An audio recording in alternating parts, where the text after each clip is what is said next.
Hello বন্ধুরা, আজকে বাড়িতে আমি কড়াইশুঁটির কচুরি রান্না করেছিলাম। আর এই শীতকালে জানোই তো কড়াইশুঁটি কচুরি সবার বাড়িতেই এক দুবার হয়।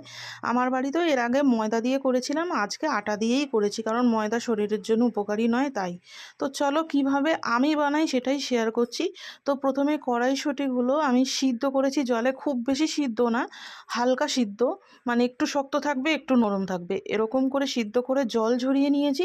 তারপর একটু আদা আর এই কড়াইশুঁটিটা আমি মিক্সিতে পেস্ট করে নিয়েছি।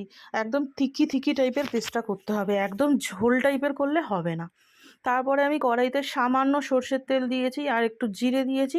জিরেটা একটু তেলের মধ্যে একটু নাড়াচাড়া করে ভেজে নিয়েছি।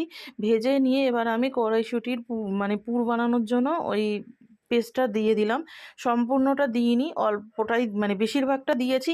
আর মানে 80% দিয়েছি, 20% রেখে দিয়েছি। এবার এটাকে ভালোভাবে নাড়াতে হবে, একটুর জন্য থামা যাবে না, কারণ তাহলে কড়াইতে লেগে যেতে পারে। আর গ্যাসের ফ্লেম একদম সিমে দিয়ে এটা করতে হবে।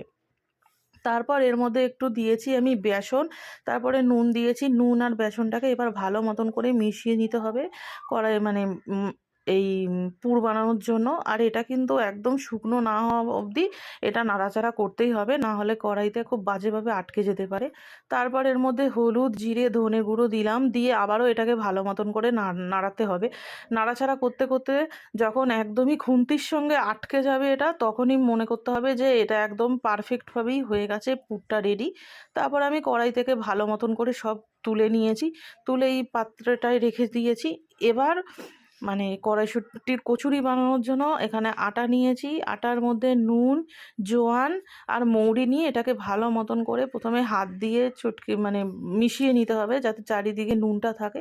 তারপর একটু সাদা তেল দিয়েছি, সাদা তেল দিয়েও এটাকে ভালো মতন করে হাত দিয়ে মাখিয়ে নিতে হবে, ময়ম করে নিতে হবে, যাতে একটা মুঠে চলে আসে, মানে ভালো মতন করে মিশে যায়। তারপরে ওই কড়াইশুঁটির কিছুটা যে বাটা ছিল সেটার সঙ্গে জল দিয়ে আর একটু পেস্ট বানিয়ে নিয়ে এবার ওইটা দিয়ে ভালো করে মাখবো। এটা যদি ময়দা দিয়ে করা যেত তাহলে পুরো মানে এই লুচির কচুরিগুলো পুরো সবুজ সবুজ দেখতে হতো। যেহেতু এটা আটা সেই জন্য অতটা ভালোভাবে বোঝা যাচ্ছে না, কিন্তু মাখতে হবে একদম নরম না একদম শক্ত না, যাতে হাত দিয়ে টিপলে বোঝা যায়। তারপরে আমি পুরগুলো প্রত্যেকটা লুচির মধ্যে ভরে নিয়েছি, মানে লেচির মধ্যে ভরে নিয়ে এবার একটা একটা করে সব কটা আমি বেলে নিয়েছি। বেলে এবার এভাবে একটা একটা করে আমি ভেজে নেব।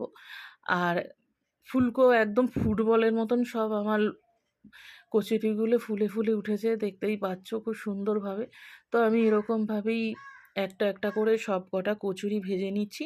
তোমরাও বাড়িতে আমার মতন করে আটা দিয়ে কচুরিগুলো বানিয়ে খেতে পারো। ময়দা দিয়ে খাওয়া শরীরের জন্য খুবই অপকার আর উচিতও না। তো আমি একটা একটা করে প্রত্যেকটাই ভেজে নিচ্ছি। তো এইভাবেই কড়াইশুঁটির কচুরি আমি তৈরি করি। হর হর মহাদেব।